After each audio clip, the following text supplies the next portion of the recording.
Everyone on the island of Sodor knows that wherever Thomas goes, Annie and Clarabelle go too. The three friends are inseparable. They love running up and down the branch line, singing songs to each other, and wouldn't trade it for anything. One day, Thomas was waiting for Henry's passengers to board his train at the junction. As he waited, he chatted with Henry's coaches. They remembered Thomas from his days as station pilot and were glad to see him again. They told him all about their adventures on the main line. Thomas was so enthralled, he didn't notice the guard's whistle. "Do come along, we mustn't be late. Do come along, we mustn't be late," sang Annie and Clarabelle. But Thomas didn't sing. "Goodbye," he called to the other coaches. "I hope I can hear more about your other adventures soon."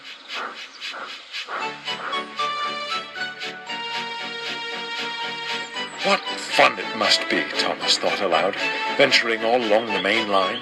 Those coaches have certainly had their share of adventures. Needless to say, Annie and Clarabelle had given up trying to sing. Later, Thomas had shunted the coaches to the carriage shed and then stopped for a rest. As he slept, Annie and Clarabelle conversed. "Why don't we have any stories to tell?" Annie wondered. "We do," replied Clarabelle, "only they're all about Thomas. Going fishing, losing our guard," Annie added. "Racing Bertie," finished Clarabelle.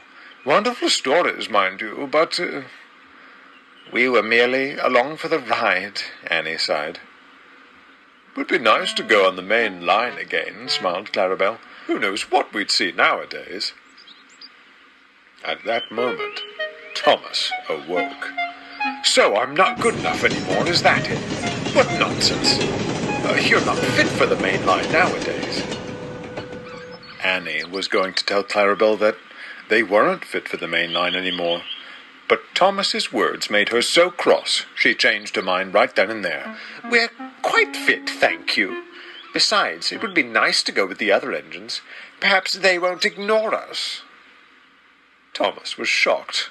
Well, fine," he huffed. "I'll just take other coaches." And that's how it was.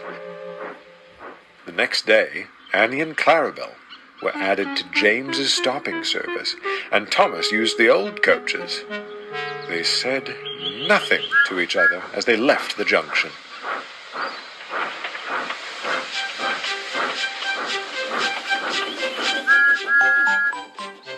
At first, things went well. Thomas felt pleased. "Do come along, we shan't be late," he sang. "Do come along, we won't be late," grumbled the first coach, "if you focus on the line and stop that wretched singing." The second coach muttered in agreement. Thomas was speechless. As they approached Terrence's field, Thomas whistled gaily to the tractor. Not long after, Bertie Bus rolled past, and Thomas whistled again. "For goodness sake," grumbled the first coach, "how many whistleboards are there on this branch line?" "I was only saying hello," Thomas cried. "No time for those sorts of pleasantries on the main line," retorted the second coach. "Not when there's a timetable to keep to."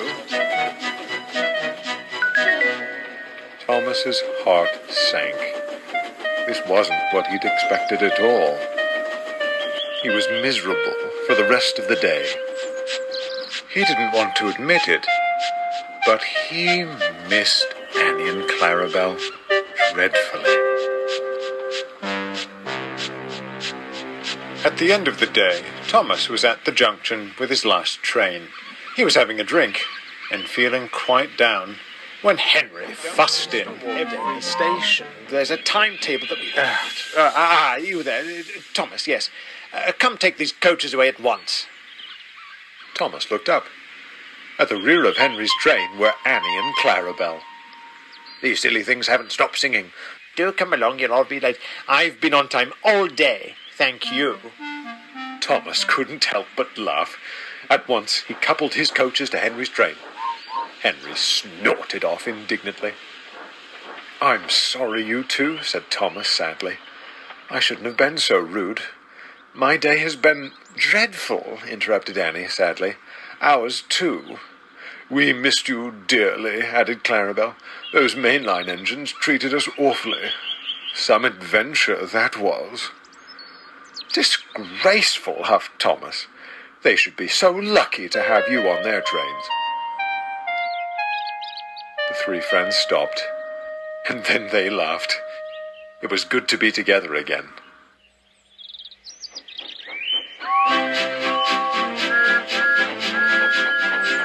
Thomas, Annie, and Clarabel stick close together nowadays. They still bicker, as good friends do from time to time. But from that day on, however, there was no talk of leaving for the main line. Annie and Clarabel concluded that the only story they wanted to tell was of an engine, his two coaches, and their peaceful little branch line.